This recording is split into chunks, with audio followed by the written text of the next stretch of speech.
Hi guys, my name is Jen Campbell and I am a booktuber and a bookseller and an author. I have written 4 books. One of them is a book of poetry, but the other 3 books are about bookshops. The first one was Weird Things Customers Say in Bookshops, and the second was More Weird Things Customers Say in Bookshops, which are about the strange things that people have said to me whilst working in the bookshop. You wouldn't believe some of the strange things that people have said to me. The last book that I wrote is called The Bookshop Book, and it looks at 300 strange and wonderful bookshops around the world, bookshops on boats and on buses and bookshops in a rainforest. There are lots of amazing places around the world, so this has stories from the people who run those bookshops, interviews with authors, and it has a bit about the history of books as well.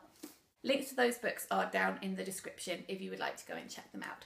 So, Bookish Brits got in touch with me and asked me if I would like to make a top 5 something. So I decided to do top 5 fictional bookshops or libraries because I like bookshops. Now, obviously, by only picking 5, I'm leaving out a lot of things in here. I could talk about Carlos Ruiz Zafran, Shadow of the Wind. I could talk about The Storied Life of A.J. Fikry.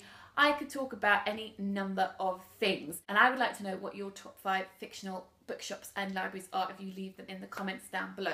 So here are mine. The first one I thought I would get out of the way. I did consider not including this one because it seems like an obvious one, but I love the idea of it so much that I couldn't not include it, and that is Flourish and Blotts from Harry Potter, because who doesn't want to work in a magical bookshop that stocks invisible books of invisibility that you can't see?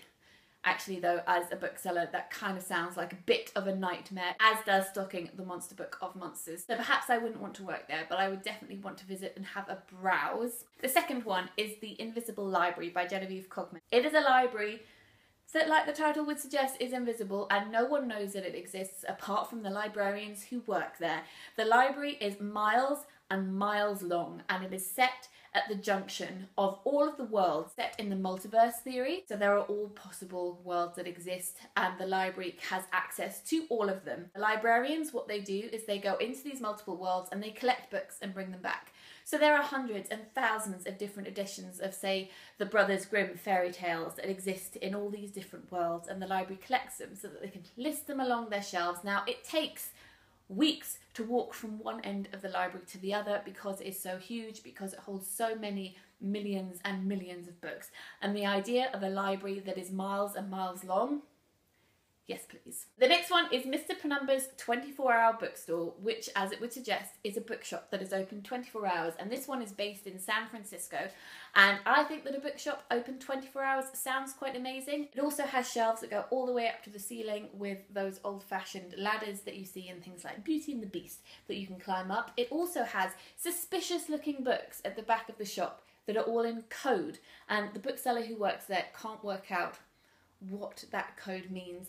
The book is really fun. It moves from old traditional bookshop into the world of Google and code in computers, and it's a lot of fun, but the bookshop itself is definitely one of my favourites. The next one is a beautifully sad one, and that is The Night Bookmobile by Audrey Niffenegger. This is about a mobile library that travels around, and there are mobile libraries for every person that exists, and you can only see your own mobile library. You can't see other people's. It appears at different times throughout your life, and you can get in and have a look. It stocks all of the books that you've ever read, any road signs that you have ever read, any cereal packets that you've read, anything ever that you have read.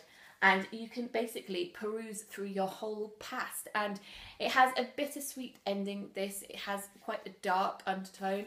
And the idea of this library that just follows you around, that is basically you in book form, I just think is so, so beautiful. Finally, the last one that I want to mention is also a library, and it can be found inside The Girl Who Soared Over Fairyland and Cut the Moon in Two by Catherine M. Valente, which is the 3rd book in the Fairyland series by Catherine M. Valente, which is one of my favourite series that I discovered this year. It's just absolutely breathtaking.